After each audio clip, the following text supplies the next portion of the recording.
for Breakfast, presented by St. Louis Area Smoothie Kings. Now, here are your hosts, Cam and Kurt. Well, hello, popcorn for Breakfastians. Unite, because we are back with a cosmic episode review of the latest MCU installment, The Marvels, or as some highbrow people would call it, The Marvels. I haven't heard people call it that.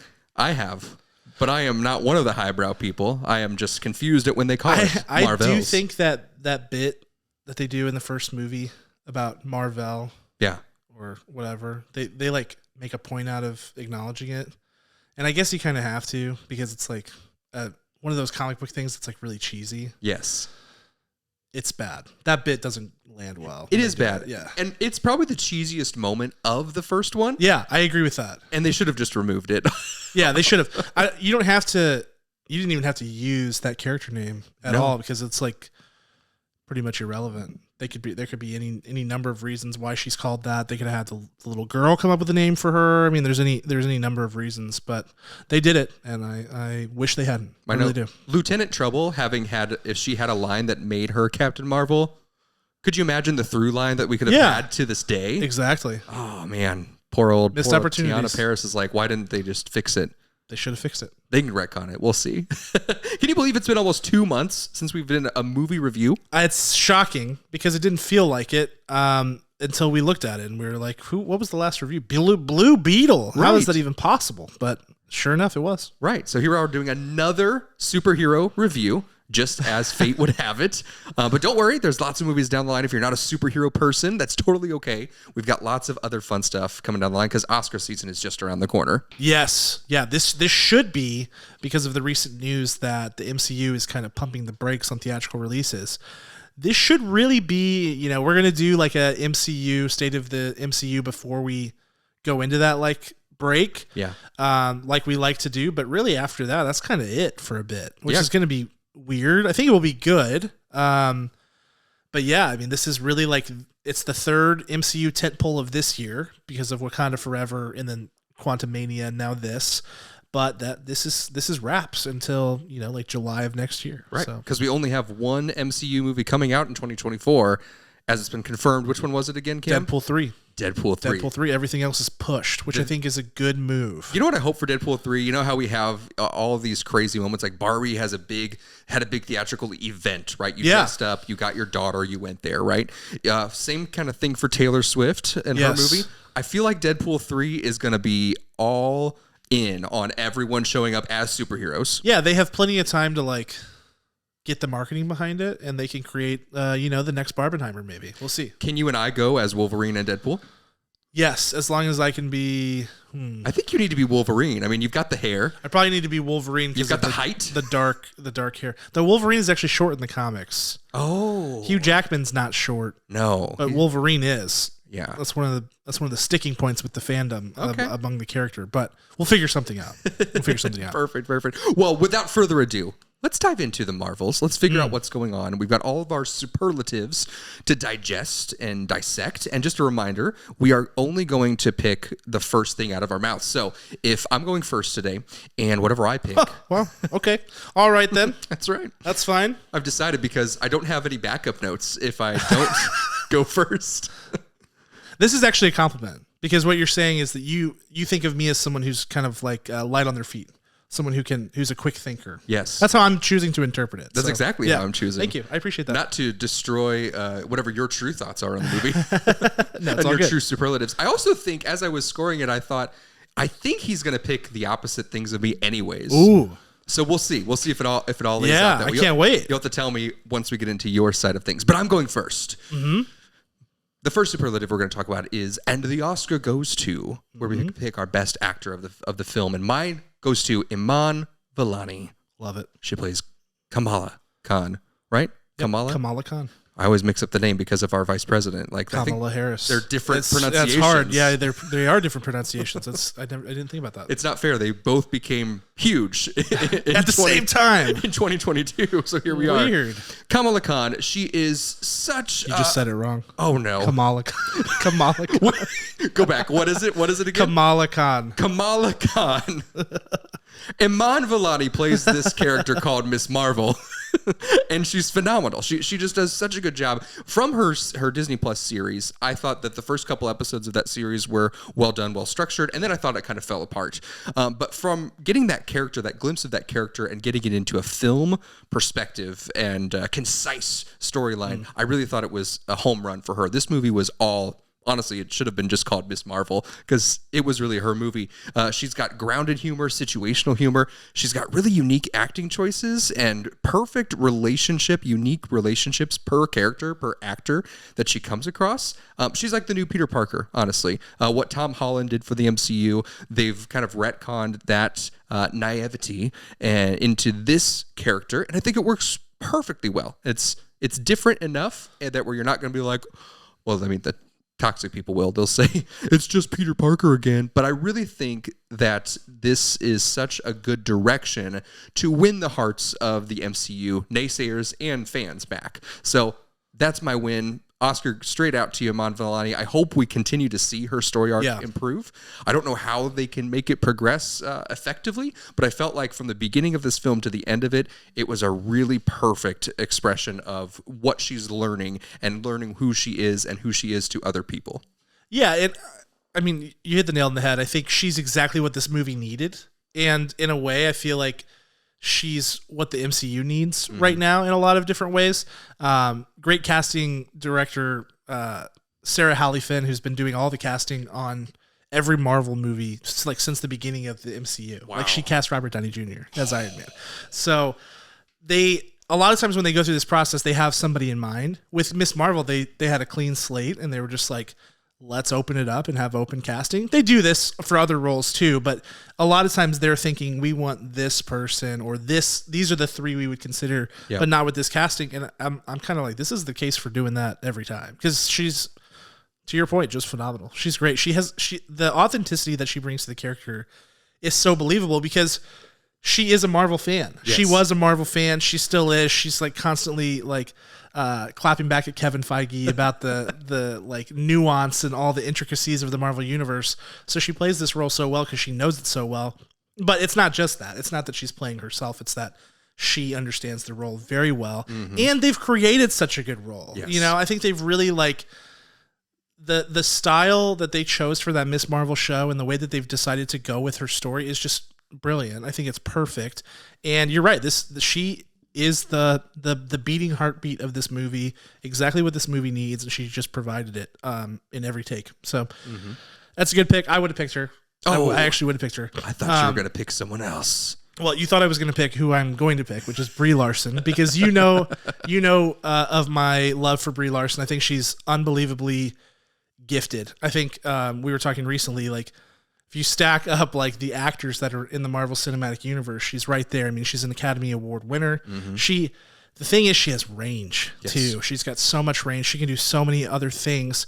If you've seen some of her other movies, I mean, she's in Don John. She's in 21 Jump Street. She's in Room. She's in Room. She's in The Spectacular Now. She's in so many movies, and she always brings something different to the table. Short Term 12, movie that you and I both really, really love. Yes. And that's what's been kind of puzzling about her MCU tenure is that it has been tenuous. It's been a tenuous tenure because I think that, first of all, she made some comments like early on in her career when she was getting interviewed that she didn't want to be asked questions by a man, and that hit people hard because the Marvel Cinematic Universe fandom is still largely male. That's no secret. Everybody knows that. Right. And that came during a time where things were very charged and still are.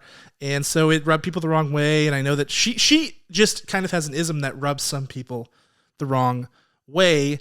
And so I think it's been hard for them to carve out a character with her because they've been trying to be so safe with it because they want people to like her so much. Mm-hmm. So I felt like somewhat in Captain Marvel, definitely in like Avengers Endgame, they gave her like no personality traits. They gave her like no character traits, nothing to work with. And the kind of stuff that they had her do to make her seem like fierce and stuff just totally neutralized any relatability of that character whatsoever. Like the eye squinting, the kind of raspy voice that she was doing. In this movie, they fixed all of that. And I think that in general, I want to see Brie Larson, like I want to see people give her another chance because she said some stuff. You can debate whether or not she should have said it or whatever, or whether her attitude was right, what have you. Actors are asked to comment on a lot of things all the time, and sometimes that pressure gets to you. And I think that being a young woman, it's a really hard industry to come up in. So I give her the benefit of the doubt. Sometimes, I don't know, maybe more than I should if you think that she's making comments that are insensitive, but I do give her the benefit of the doubt. I wish other people would, because I think she's so gifted. I think she's so talented, and I think she got the chance to show that again in this movie. And I really liked that she was just a much more real version of this character. I didn't think the writing was always there for her character still. I still feel like they haven't figured this character out. And it's bizarre because in the comics, she's such a good character, especially the more recent comics, like the Higher, Further, Faster, like run that they had in like the 2000s that this is mostly based on. Yeah. That version of the character is one that you could slot in right next to the Guardians of the Galaxy as like very personable, funny, sci-fi, goofy, like, and sarcastic. And they just have chosen kind of not to do that. And I just, I don't get it. It's frustrating. But I do think they made good strides in this movie. I think under the direction of Nia DaCosta, they stripped it back down to basics, and they were just like, who is this character? What do we want her to be? Why is Brie this character? What parts of Brie can we bring into this character? And they just kind of nailed it in a lot of places. She was asked to deliver some weird lines from time to time. There are some script issues with this movie.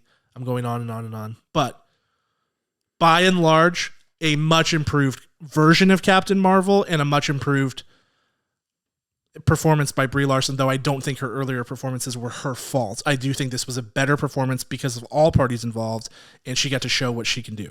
Yeah, I'm with you 100% on it's not Brie's fault that the character is in the state that it is. The character has sucked. Yeah. The character sucks. Yeah. And they haven't done it right. It's not, there's no dimension to it, and I'll speak, that's my entire director's shoes, by the way, so we'll just get there in a little bit. Yeah, great. Perfect. But before we go, let's do my scene stealer. This is the person who was in the movie, your best supporting actor, if you will.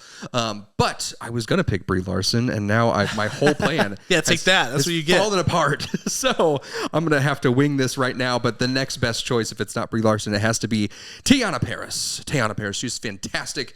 She's showing up in things that I didn't know that she was even a part of, like they cloned Tyrone. She was absolutely phenomenal in that. Of course, her big claim to fame, of course, was WandaVision, aside next to Elizabeth Olsen. But I really feel like I'm seeing other colors of her performances, and now that she's kind of branched out a little bit and she's coming back to the MCU, we got to see this character very, very expanded. The Monica Rambeau that we saw in WandaVision now has more layers to her, which is very fun. I don't think that they necessarily prepared us properly to show us those colors. It almost seems like inside jokes are happening inside the movie. Yes, because there's a couple lines that happen. And you're like, that seems like it was added, but there's no support to make that joke land. There's a couple moments like that. Despite that, when you see Teyonah on screen, she commands the screen and she knows what she's doing, and you know that you're going to have either a very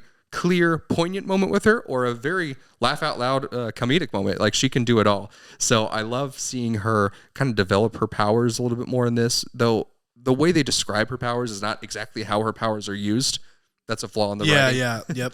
That she can see light. Well, she can also manipulate it. It's not just her seeing light and energy, like she actually uses her powers, and you see her use it throughout. So that's another director's shoes, if you will. But I will say that seeing her in this role again, growing bigger and stronger, I'm excited to see how she fits in with the new Avengers group and what that looks like, how she pairs up with, who she sides with. Is it only going to be Captain Marvel, or is there someone else she can pair up with that's also going to be the antithesis to her, or someone where she can just like be really good friends with as well? Yep. Yeah, I agree. I think there are some stuff got lost in the edit here, because this is a slim and trim movie at only like, what was it, 90 minutes? Yeah. So to your point, there are times where there's a moment, a character moment, some sort of intimate something, and you feel like you just don't have all the information to like make sense of it or to have it deliver that emotional punch that it's supposed to. So I agree with that. But she's so gifted. I mean, she always has been. She was in If Beale Street Could Talk, right? Maybe. I have a hard time. It's either that one or there was another movie that came out around the same time. She was in that. Yeah, that's what I thought. And she's always had it. And she showed it overtime in WandaVision. And so it's good to see this character back, to your point. Mm-hmm. For my scene stealer, I'm going way off the board here. Like way off the board. Oh, really? To an actor who I was not familiar with prior to this film named Abraham Papola. Yes. Or Papula, who played Dag, who is a Saber agent who kind of like reports to Nick Fury on the goings on in this like international space station thing that they are in, which is like a Saber base.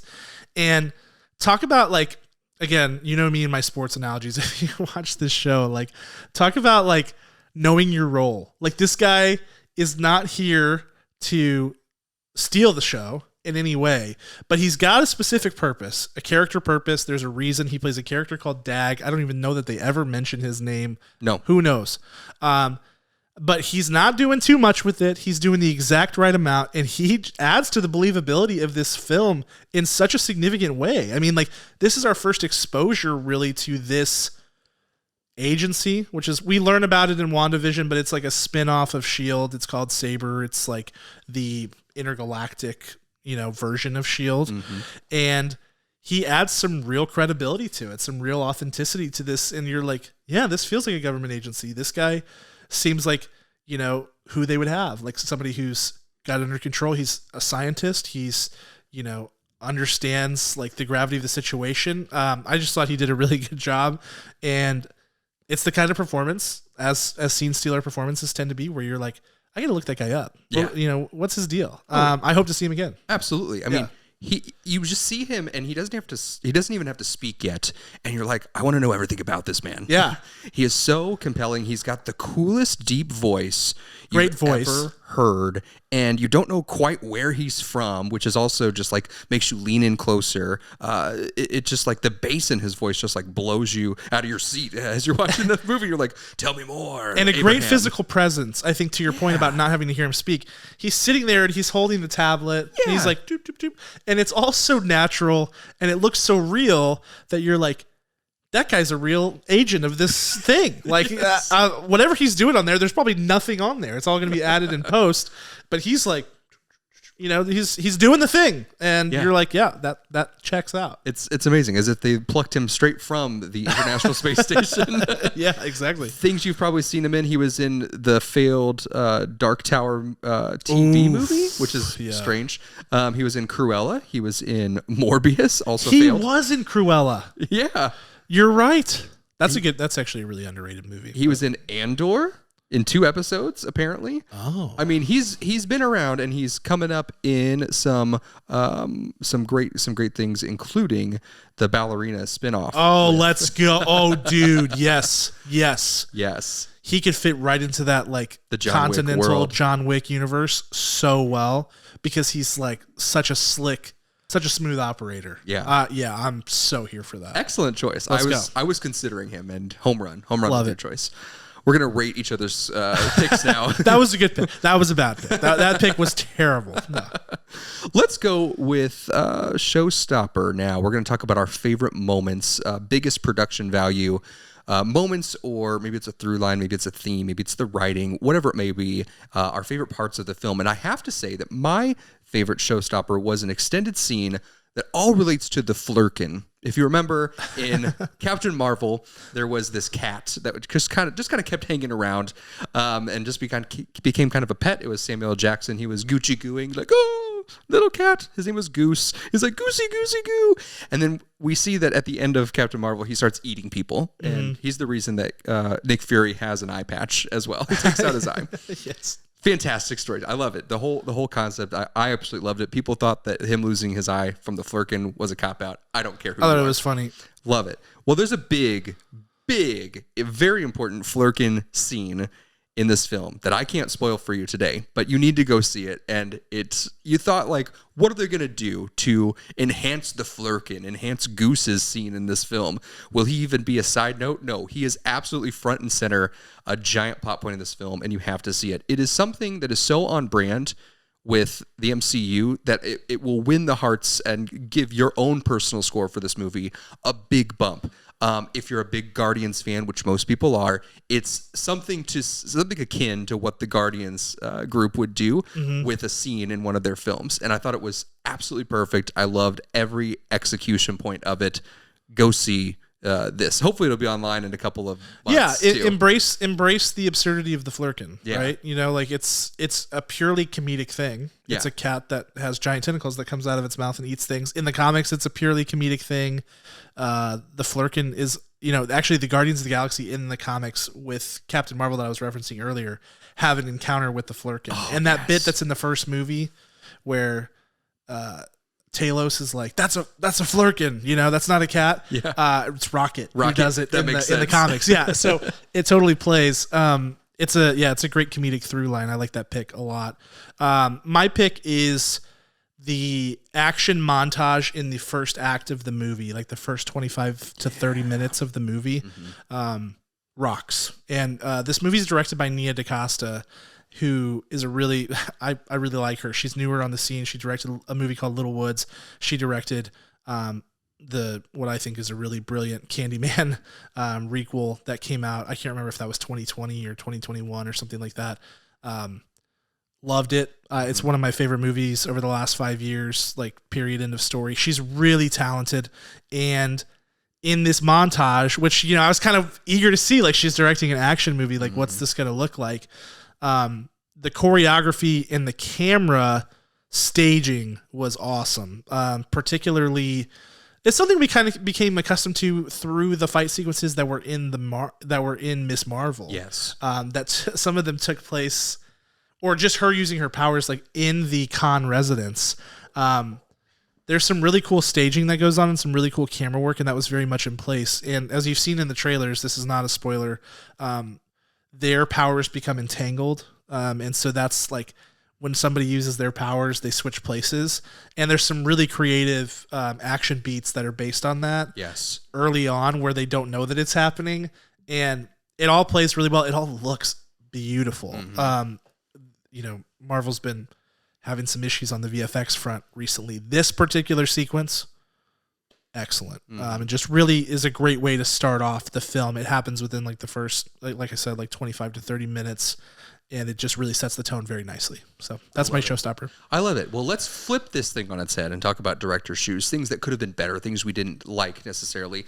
I have two things. One is also the VFX. Those sequences were perfect, but there are several other scenes that seem so mishandled in the film, and I was like, wait a second, what we really are seeing the struggle right here on screen with the Marvels, and the fight to the reason why they unionized, the reason why they demanded, like, hey, we need things in place to protect us, to protect the art that we put out. We have enough time to do it because our name is on it, and we want it to look good, but we can't do all of this last minute, 1 week before it gets distributed, change ups. Can't do it. And I think that showed. But the parts that they did, but you're exactly right. Those entanglement switch ups, spot on, absolutely perfect. My other one goes back to Captain Marvel. Okay, so Captain Marvel's character, the biggest thing that they've tried to protect Brie Larson and protect this character, as it was the first single outing as a female superhero, right? Captain Marvel was when it came out.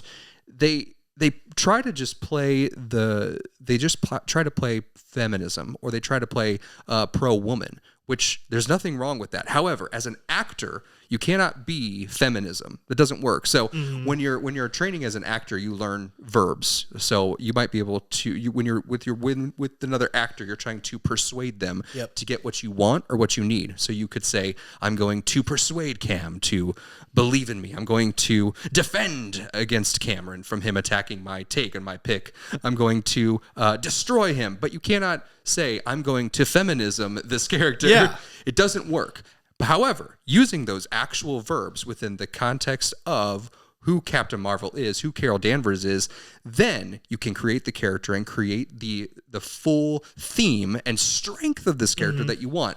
So there are moments when they don't do that, and you see it on, especially in this film, you see it on Brie's face when she is actually acting and not trying to hold the world of women and women's rights on her shoulders. Right. Because it's impossible, but she can be a pivotal and critical, empowering character, on-screen character to excel that and to help win those and helps change hearts and educate people. Moments where she's like racing toward her kind of semi niece, right, Teyonah Parris, Lieutenant Trouble, when she's trying to go help her or save her or aid to her. There's a big moment. You see it on her face, like there's love, there's desperation, but she's not thinking, how can I make sure that I am the feminist hero in this moment? How am I too Rosie Riveter? Like you can't do that. So that's the biggest problem I have with the character, because it wasn't right in the first film, and it's still not right in the second one.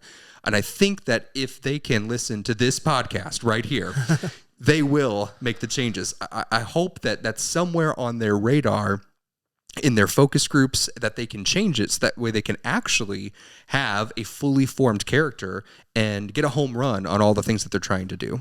Yeah, the character's got baggage galore. Yeah. They're giving her way too much to try to do in the performance when and to your point, it needs to exist in the subtext. It needs to exist in the script. It needs to, like, unless you're going to outwardly comment on it, which these kind of movies aren't that. You know, superhero movies, they don't comment on anything. There's themes of stuff all the time. And all these MCU movies, I know people say they're not cinema or whatever. There's theming. Yes. There's things they're trying to get across. Like, there is subtext. They can do that, you know, like that's the way it should be done. That's the most effective way to get a point across. That's the most effective way to tell a story. Right. But when you try to force things in that just, you know, in the performance, or you try to like direct that way, I don't really know where it's coming from in the whole creative process. Something tells me it's probably the Marvel executives who are, you know, on the floor being hands-on with the movie, because they're like trying to enforce that, you know. That's what it has always sort of felt like. But you're right, there's just something to that. Yeah, tell the story, be the characters, and they will fill the needs of the theme. Yes, that's what we need to hear. If it's a well-written story, it will do it. And I think that it could have done that here. Good ones. My director's shoes. It's the villain. It's the villain again, man. Marvel, come on. They've been much maligned on their villain choices. I won't say too much about the villain. I don't want to spoil too much, because there's really not a lot on her in the trailer. She is shown, her weapon is shown, which should be iconic for those of you who are Marvel historians or have watched any of the MCU movies. It's appeared a couple of times, both in Captain Marvel and Guardians of the Galaxy. This villain blows. I mean, just really sucks. There's nothing to her at all. I mean, there's like, just like, there's no life behind those eyes. No disrespect to the actor who plays the role, who is Zawe Ashton. It's just a really poorly written character, dreadfully written, with a really like boilerplated backstory, and just really, they didn't even try with this. And what really grinds my gears about this one is like, we've had lots of bad villains in the Marvel Cinematic Universe, without doubt. Yeah. But this one creates like continuity issues. Yes. And I will just say, like, I don't feel like this is a spoiler. If it is, annihilate me in the comments or just go earmuffs. We know how powerful Captain Marvel is based on her appearance, particularly in Avengers Endgame, where she's like being shot with 1,000 zillion missiles from a Chitauri airship, and then just like carves it up, and then like fights Thanos hand to hand while he's got the Infinity Gauntlet on. Like, she's bad to the bone, you know, like she is the strongest Avenger, period, end of story. And it's not particularly close. It's not clear at all why she needs the help of two other heroes to fight this person. Right.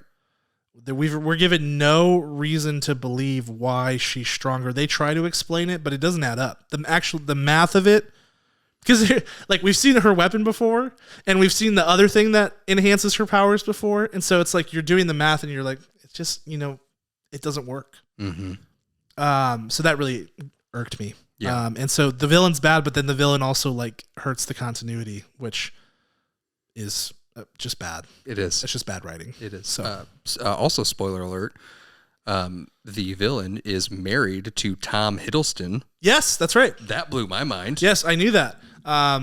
Yeah. So they're just two bad nothing, people. nothing to her at all. It's just like this character. What were they thinking? It wasn't well rounded at all. They obviously had to spend the chunk of their time making sure that the big three heroes were well integrated, had big moments together, saved the day, whatnot. But they did not take into effect like the stakes matter.